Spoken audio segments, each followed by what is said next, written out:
Hello friends, അപ്പോൾ നമുക്കിന്ന് നമ്മുടെ കോഴികൾ വിരിഞ്ഞിട്ടുള്ള രണ്ടാമത്തെ ദിവസമാണ്. അപ്പോൾ ഇന്ന് അവർക്ക് ആദ്യമായിട്ട് ഫുഡൊക്കെ കൊടുക്കുകയാണ്. ഇതുവരെ ഫുഡൊന്നും കൊടുത്തിട്ടില്ല. അപ്പോൾ നമ്മൾ കോഴിനെ ആദ്യം തന്നെ പുറത്തേക്ക് എടുത്ത് വെച്ചിട്ടുണ്ട്.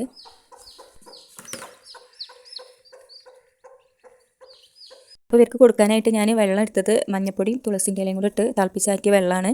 അതേപോലെ തന്നെ സ്റ്റാർട്ടറുമാണ് കൊടുക്കുന്നത്. ഇപ്പോൾ ഈ തള്ളക്കോഴി ഇന്നലെ തീരെ പുറത്തിറങ്ങി ഭക്ഷണമൊന്നും കഴിച്ചിട്ടില്ലായിരുന്നു. ഇന്നലെ കുട്ടികൾ വിരിഞ്ഞുകൊണ്ട് ഇങ്ങനെ ഇരിക്കുകയായിരുന്നല്ലോ. വൈകുന്നേരം രാത്രിയൊക്കെ ആയപ്പോഴാണ് ഫുള്ള് മുട്ടയും വിരിഞ്ഞിട്ടുണ്ടായിരുന്നത്. അപ്പോൾ ഭക്ഷണമൊന്നും കഴിച്ചിട്ടുണ്ടായിരുന്നില്ല. അപ്പോൾ ഫുഡ് ഇട്ട് കൊടുത്ത ഉടനെ തന്നെ വേഗം ഇറങ്ങി കഴിക്കുന്നുണ്ട്. ഇത് കണ്ടപ്പോൾ ഞാനിങ്ങനെ നമ്മുടെ മനുഷ്യന്മാരുടെ കാര്യം ഇങ്ങനെ ആലോചിച്ചു. നമ്മളാണെങ്കിൽ ഇപ്പോൾ ഒരു ദിവസം ഫുള്ളായിട്ടൊക്കെ ഫുഡ് എടുക്കാതെ നിൽക്കുക എന്ന് പറഞ്ഞാൽ അപ്പോഴത്തേക്കും നമ്മൾ ആകെ തളർന്ന് ക്ഷീണിച്ച് നമുക്ക് ഡ്രിപ്പ് ഇടേണ്ട അവസ്ഥയൊക്കെ വന്നിട്ടുണ്ട്. അപ്പോൾ പിന്നെ ഓരോ ജീവികളുടെ ശരീരം ദൈവം അതിനനുസരിച്ചാണല്ലോ ഉണ്ടാക്കിയിട്ടുള്ളത്. അപ്പോൾ അതുകൊണ്ടാവും ഇവർക്ക് ഒരു ദിവസം ഫുള്ളായിട്ടൊക്കെ ഫുഡ് എടുക്കാതെ ഇരുന്നാലും പ്രത്യേകിച്ച് കുഴപ്പങ്ങളൊന്നും ഇല്ലാത്തതും ഒക്കെ. ഇപ്രാവശ്യം ഇവരുടെ കുട്ടികളൊക്കെ നല്ല വെറൈറ്റി ആയിട്ടുള്ള കളറുകളാണ്. രണ്ടെണ്ണം നല്ല ഒരു ഡാർക്ക് ബ്രൗൺ കളറും, അതുപോലെ രണ്ടെണ്ണം വൈറ്റും, മൂന്നെണ്ണം ബ്ലാക്ക് കളറൊക്കെ ആയിട്ടാണ്. ബ്ലാക്കിൽ ചെറിയൊരു വൈറ്റ് പുള്ളിയൊക്കെ ആയിട്ടാണ്. കഴിഞ്ഞ പ്രാവശ്യം അധികം വൈറ്റും ഒരു ചെറിയൊരു ബ്രൗൺ കളറൊക്കെ ആയിട്ടുള്ളതായിരുന്നു.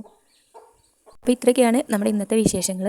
ഇനി ഇവരുടെ കൂടുതൽ വീഡിയോസും അതുപോലെ നമ്മുടെ മറ്റു കോഴികളുടെ വിശേഷങ്ങളൊക്കെ ആയിട്ട് വീണ്ടും വരാം. ചാനൽ സബ്സ്ക്രൈബ് ചെയ്ത് സപ്പോർട്ട് ചെയ്യുക. അതുപോലെ വീഡിയോസൊക്കെ ഇഷ്ടപ്പെട്ടിട്ടുണ്ടെങ്കിൽ ലൈക്ക് ചെയ്യുക.